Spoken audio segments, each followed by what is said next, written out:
Hello, good morning students. Please subscribe the channel, drop a like, share and comment. Today's transcription number 492 of Sir Kailash Chandra's volume number 23 on the speed of 120 words per minute.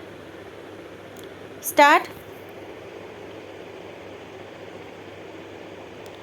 Sir, I should like to deal with some of the recommendations of the committee, particularly their observations in regard to closer coordination between the central government and the state governments. The question of making health a central subject was discussed in the country's constituent assembly, and the members did not accept the suggestion made at that time that health should be made a central subject. It is primarily a state subject, but it is also in the concurrent list.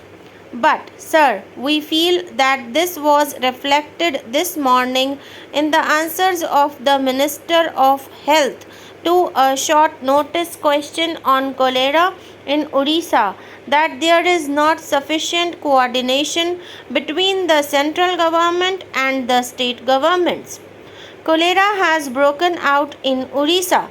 The Odisha government has not asked for the help of the central government, and the central government on its own initiative has not offered any help to the Odisha government. That was brought out in the answers which she gave this morning. Sir, if we have to maintain a fairly high standard of health in our country, it is necessary that there should be a much closer contact between the state governments and the central government, and my suggestion in regard to the recommendations of this committee is that whatever might be the constitutional position, there should be a central government health advisor at every state capital to advise the state government to find out the difficulties of the state government and to seek remedial measures if it is within the power of the central government. The committee makes a suggestion about regional directorates. That may not be feasible, but certainly it is possible for government to appoint an advisor to represent it in the state capital.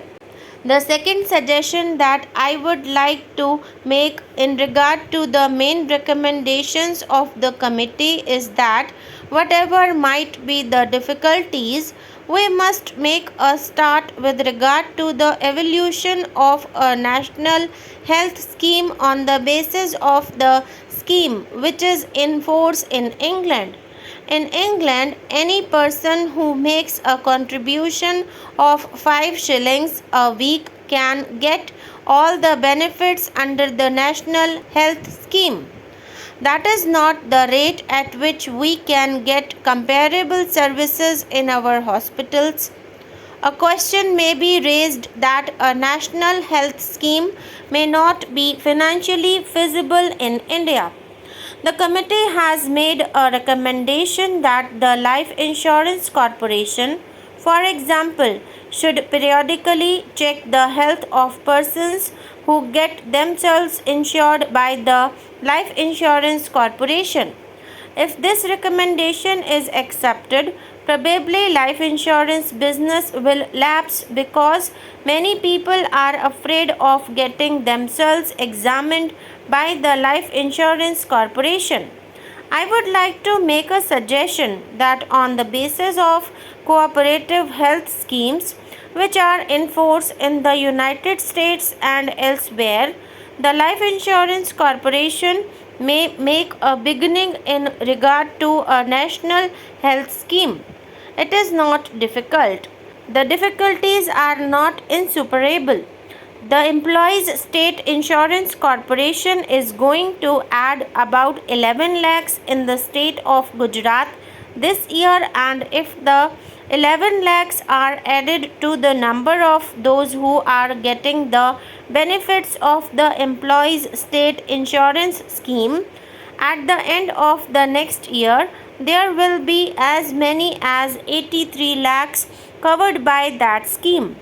If that is possible under the employee's state insurance scheme, it is quite in order for one to make a suggestion that the Life Insurance Corporation should make a beginning in this direction. It may not be possible for the Life Insurance Corporation to cover the whole country, but a beginning can be made.